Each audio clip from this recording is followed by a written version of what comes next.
Fire every game. I'm tired of you throwing shade, man. I'm tired of it. I'm tired of can't get behind it. Throwing shade on Thursday Night Football. Like, what about more football in your life do you not like? Because it's watered down football. Like, they just played like 3 days ago. They get like a day off. They come back 2 days practice. It's already like the beginning of the season, so everyone's like kind of bad anyway. It's just watered down football. No one wants to play Thursday Night Football. All the players hate it. They don't want to do it.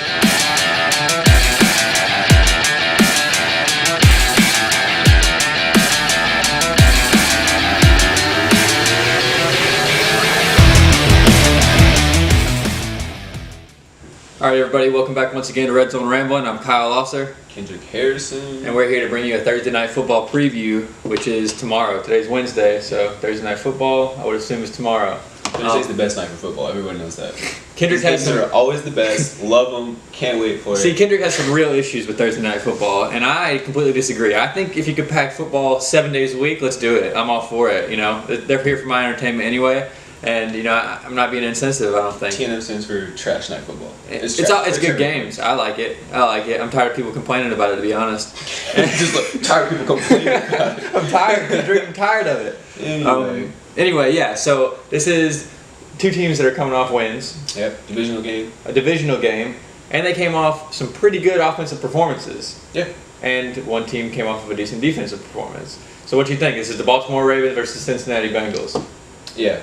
Well, first of all, I think, while they both did have great offensive performances, they played against Weenie Hut Jr. defenses. Like, the Bengals played against the Colts, who have had a trash defense for pretty much ever. I don't think they've ever had a good defense. And the Ravens played the Bills, who are trash all around. So, yeah, very true. Like, it was good to see the Ravens offense. I'm high on the Ravens offense this year. I just think they're not going to score 47 points again. Like, that's just not going to happen. They didn't have any pass rush against them. The Bengals do have a little bit of pass rush with Geno Atkins, so that's going to be a little bit of a problem. And when it comes to quarterbacks, like, as much as I don't trust Joe Flacco, don't really like him, I don't trust Andy Dalton even more. So, really? Like, Andy Dalton was 21 for 28. Yeah.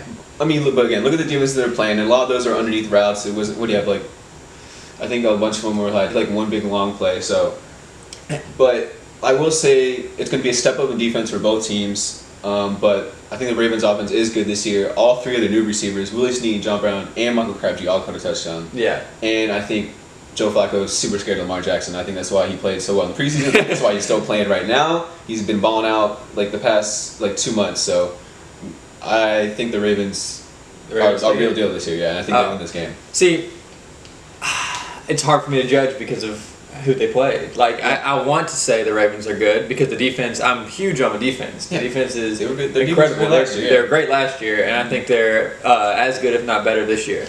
So, that being said, I want to see more out of the run game before I'm totally committed to the Ravens. I know that the Bengals' run game is good. Like, if I'm comparing the two offenses, I look at Joe Flacco and Andy Dalton, and I put them on roughly the same level. That's what I do, at least. They're in the same boat as far as talent goes. And so offensively, I look at the running backs.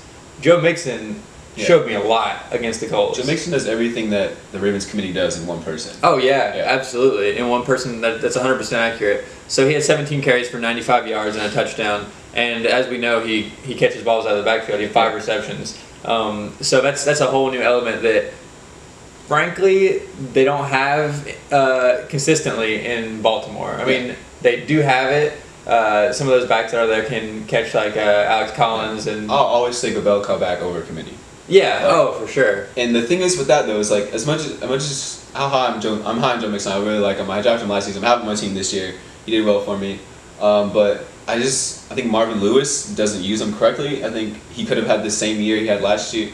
I think he could have had a good year last year. They didn't use him correctly. He was in like a committee. So I don't know if they're going to feature him as much because like, he still only had like 17 carries, you know what I mean? So I don't really like the Marvin Lewis side of it. I give the edge in coaching to the Ravens for sure. But the thing is, the Bengals have won 7 of the last 9 against the Ravens. And the big thing of that is, they call him the Ravens killers, AJ Green. Like, he can pop off any time. He had a good game, like what you would expect from him. But I think going against the Ravens secondary is always tough, but somehow he always finds a way. Yeah. So that would be, if AJ Green goes off like a can in any game, it's going to be a rough night. But I think coaching, defense, offense, I think all the advantages go to the Ravens. there is like one number that I'll throw out there, and that is 1,440. You know what that number has to do with anything? No. That is the number of buffalo wings that the Bills fans sent to the Bengals last year. Because the Bengals won, beat the Ravens last year on the last play by Tyler Boyd. The Ravens missed the playoffs, and Buffalo was so excited they sent them over 1,000 wings. So I think the Ravens are really hot about that. They're still steaming about that. So I think they may come out and try to make a statement and prove that they are legit this year. Yeah.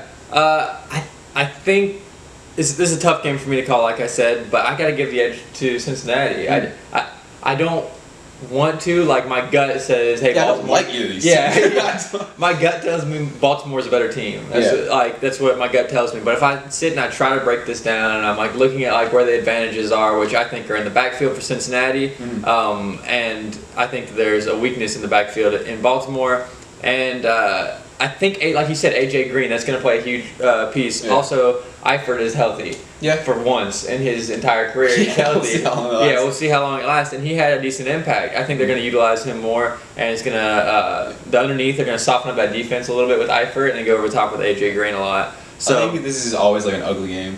Like, this is going to be an ugly game, and especially on Thursday night, it's going to be an even dumpster fire game. I'm tired of you throwing shade, man. I'm tired of it. I'm tired of can't get behind it. Throwing shade on Thursday night football. Like, what about more football in your life do you not like? Because it's watered down football. Like, they just played like 3 days ago. They get like a day off. They come back 2 days practice. It's already like the beginning of the season, so everyone's like kind of bad anyway. It's just watered down football. No one wants to play Thursday night football. All the players hate it. They don't want to do it.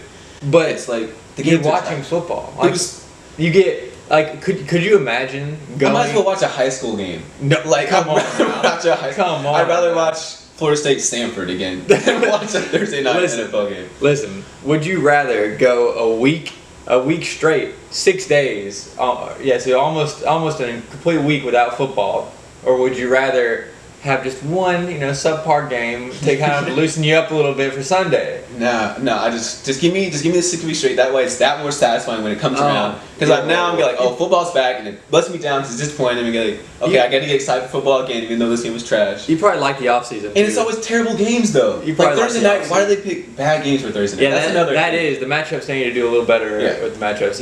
But they're not going to put because they're bad Patriots Jags on Thursday night. They're not going to do that. We'll see. I think the Ravens are going to win. You think the Bengals are going to lose. So once again, I'm right. You're wrong. We'll see, man. We'll see. And you'll be eating your words when Andy Dalton throws for like 4 touchdowns. All right. So that's all we got for today, basically. Unless you got anything else to add, any more slander of Thursday night football. I'll save it for next week. All right. Sounds good. So you guys make sure like, subscribe, share, all the above. Take it easy.